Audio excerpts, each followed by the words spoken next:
সুপ্রিয় দর্শক, আসসালামু আলাইকুম। নিউজ 24 এর আজকের সর্বশেষ সংবাদে আপনাদের সবাইকে স্বাগতম। প্রথমেই জানিয়ে দিচ্ছি সংবাদ শিরোনাম।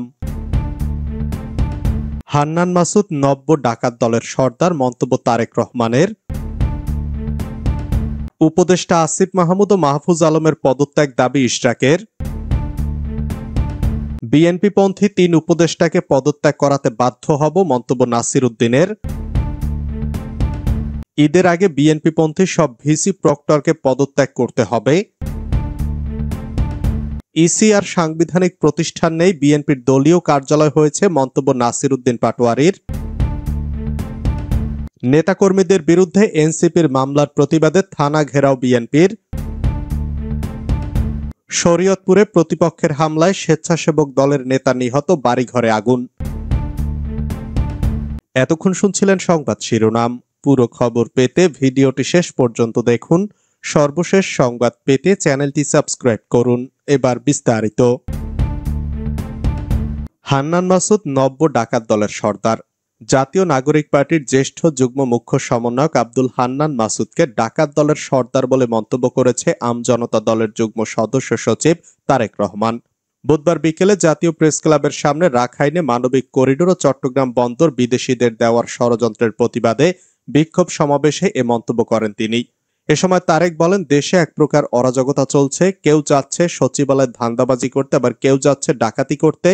তাদের আবার ছাড়তে চায় হান্নান মাসুদ। সে নব্য ডাকাত দলের সর্দার। সব জায়গায় এখন নব্য টোকাইদের আনাগোনা শুরু হয়েছে। এদের যেখানে পাবেন সেখানে লাঠিপেটা করেন। তিনি বলেন, রাখাইনে মানবিক করিডোর ও চট্টগ্রাম বন্দর বিদেশিদের দেওয়ার ষড়যন্ত্র করছে সরকার। তাছাড়া চট্টগ্রামে যারা বসবাস করে তাদের কেন আদিবাসী বা উপজাতি হিসাবে ডাকতে হবে? তারাও তো এদেশের নাগরিক। এই সরকারের সমস্যা কোথায় তাদের নাগরিক বলে ডাকলেই? উপদেষ্টা আসিফ মাহমুদ ও মাহফুজ আলমের পদত্যাগ দাবি ইশরাকের। অন্তর্বর্তী সরকারের নিরপেক্ষতা ফিরিয়ে আনতে 2 উপদেষ্টার পদত্যাগ দাবি করেছেন বিএনপি নেতা ইশরাক হোসেন। তিনি বলেন, আমি ব্যক্তিগতভাবে মনে করি স্থানীয় সরকার উপদেষ্টা আসিফ মাহমুদ সজীব ভুইয়াকে অবিলম্বে পদত্যাগ করতে হবে। দ্বিতীয় আরেকজন জনাব মাহফুজ আলম তথ্য উপদেষ্টা, তাকেও পদত্যাগ করতে হবে। ইশরাক হোসেনকে ঢাকা দক্ষিণ সিটি কর্পোরেশনের মেয়র পদে দায়িত্ব বুঝিয়ে দেওয়ার দাবিতে আজ বুধবার দুপুর থেকে রাজধানীর মৎস্য ভবন ও কাকরাইল মোড়ে অবস্থান নিয়ে বিক্ষোভ করছেন বিএনপি ও এর বিভিন্ন অঙ্গ সংগঠনের নেতাকর্মীরা। সন্ধ্যার পর সেখানে এসে সাংবাদিকদের এ কথা বলেন ইশরাক হোসেন। ইশরাক হোসেন বলেন, আজ যে আন্দোলনটি হচ্ছে সেটি আমার প্রতি যে বৈষম্য করা হয়েছে, আদালতের রায়ের মাধ্যমে এতদিন শপথ নিয়ে বসার কথা সেটা দিচ্ছে না।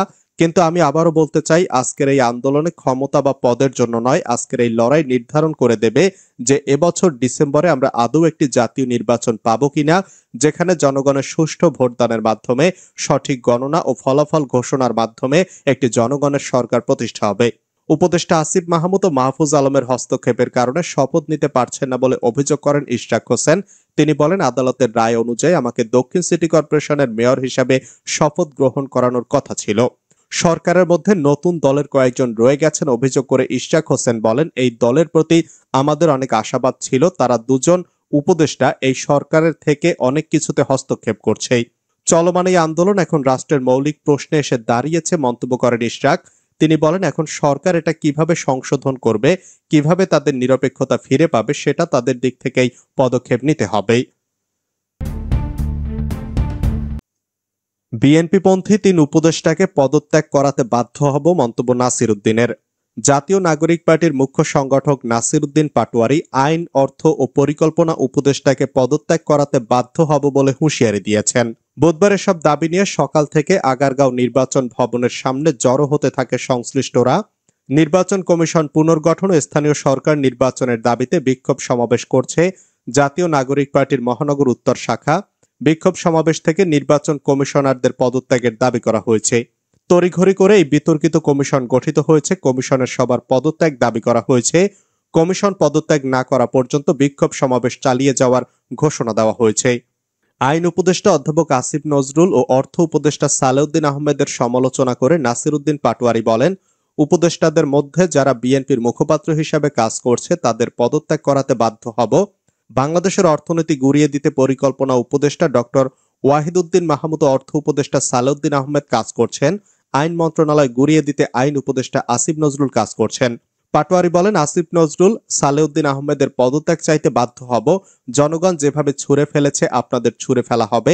ইসি পুনর্গঠন ছাড়া এনসিপি কোনো ভোট করতে দেবে না। ইসি বিএনপির দলীয় কার্যালয় হিসাবে কাজ করছে। রক্তের ম্যান্ডেট নিয়ে বিএনপির পক্ষে কাজ করতে পারেন না। ইসিকে আগে স্থানীয় নির্বাচন করার সিদ্ধান্ত নিতে হবে। বিভিন্ন জায়গায় দালাল চক্র দখল করছে। উপদেষ্টা প্যানেল থেকে বিএনপি পন্থীদের বের করে দেন। আমরা দেখতে চাই বিএনপি লাশের রাজনীতি শুরু হয়েছে। আওয়ামী লীগের টাকায় বিএনপি বড় বড় কথা বলে। আওয়ামী লীগের টাকায় বিএনপি নগর ভবন বন্ধ করছে। বাংলাদেশে মুজিবীয় সংবিধান চলবে না। তিনি আরো বলেন, সালেউদ্দিন আপনি ভারতের দালাল হয়ে গেছেন, দেশ ধ্বংস করছেন। জাতীয় নির্বাচনের আগে স্থানীয় নির্বাচন হবে না। সালেউদ্দিন ভারতের প্রেসক্রিপশনে কাজ করছে। ঈদের আগে বিএনপি পন্থী সব ভিসি প্রক্টরকে পদত্যাগ করতে হবে। বিভিন্ন বিশ্ববিদ্যালয়ের নিয়োগপ্রাপ্ত বিএনপি পন্থী ভিসি প্রক্টর ও প্রশাসনিক কর্মকর্তাদের পদত্যাগ সহ 3টি দাবি জানিয়েছেন বাংলাদেশ গণতান্ত্রিক ছাত্র সংসদের কেন্দ্রীয় কমিটির আহ্বায়ক আবু বাকের মজুমদার। বুধবার নিজের ভেরিফাইড ফেসবুক আইডিতে দেওয়া এক পোস্টে সব দাবি তুলে ধরেন তিনি। আবু বাকের মজুমদার তার পোস্টে বলেন, ছাত্র সংসদ নির্বাচন ছাড়া কোনো জাতীয় নির্বাচন অনুষ্ঠিত হতে দেওয়া হবে না। তিনি বলেন, মির্জা ফখরুল ইসলাম তার বন্ধু ওয়াহিদউদ্দিন মাহমুদের মাধ্যমে যেসব উপাচার্য, প্রক্টর ও প্রশাসনিক কর্মকর্তা মনোনীত করেছেন তাদের ঈদুল আজহার আগেই পদত্যাগ করতে হবে। তিনি আরো বলেন, সব শিক্ষা প্রতিষ্ঠান ও ক্যাম্পাসে ছাত্র সংসদ নির্বাচনের স্পষ্ট রোডম্যাপ ঘোষণা না হলে আন্দোলন ক্যাম্পাস থেকে রাজপথে ছড়িয়ে যাবে। নেতাকর্মীদের বিরুদ্ধে এনসিপির মামলার প্রতিবাদে থানা ঘেরাও বিএনপির। বাগেরহাটের মোংলায় পৌর বিএনপির 21 নেতাকর্মীর বিরুদ্ধে থানায় জাতীয় নাগরিক পার্টির মামলা দায়েরের প্রতিবাদে বুধবার বিকেলে থানা ঘেরাও করেছে স্থানীয় বিএনপি। মঙ্গলবার রাতে থানায় এ মামলা করা হয়। থানা ঘেরাও করে স্থানীয় বিএনপি নেতৃবৃন্দ 48 ঘন্টার মধ্যে মামলা প্রত্যাহারের আলটিমেটাম দেন। এ সময় নেতাকর্মীরা জানান, বুধবার রাতের মধ্যে এনসিপির বিরুদ্ধে বিএনপির দেওয়া মামলা রেকর্ড করতে হবে। তা না হলে লাগাতার কর্মসূচিতে মোংলা বন্দর অচল এবং আইনশৃঙ্খলা পরিস্থিতি অবনতি হলে বিএনপি দায়ী থাকবে না। এর আগে একই দাবিতে বিকালে পৌর শহরে বিক্ষোভ মিছিল সমাবেশ করে স্থানীয় বিএনপি।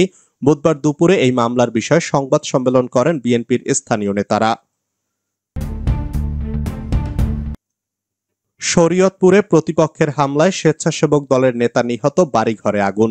শরীয়তপুরের গোসাইরহাটে আধিপত্য বিস্তার নিয়ে পূর্ব শত্রুতার জেরে আবুল কাশেম মোতায়েত নামের স্বেচ্ছাসেবক দলের এক নেতাকে কুপিয়ে ও পিটিয়ে হত্যা করা হয়েছে। আজ বুধবার দুপুরে উপজেলার কুচাইপট্টি ইউনিয়নের চর মাইঝারা এলাকায় এ ঘটনা ঘটে। নিহত আবুল কাশেম স্বেচ্ছাসেবক দলের কুচাইপট্টি ইউনিয়নের কমিটির যুগ্ম সাধারণ সম্পাদক ছিলেন। এ হত্যাকাণ্ডের জেরে দুই পক্ষের সংঘর্ষের সময় অন্তত 10টি বসতঘর পুড়িয়ে দেওয়া হয়।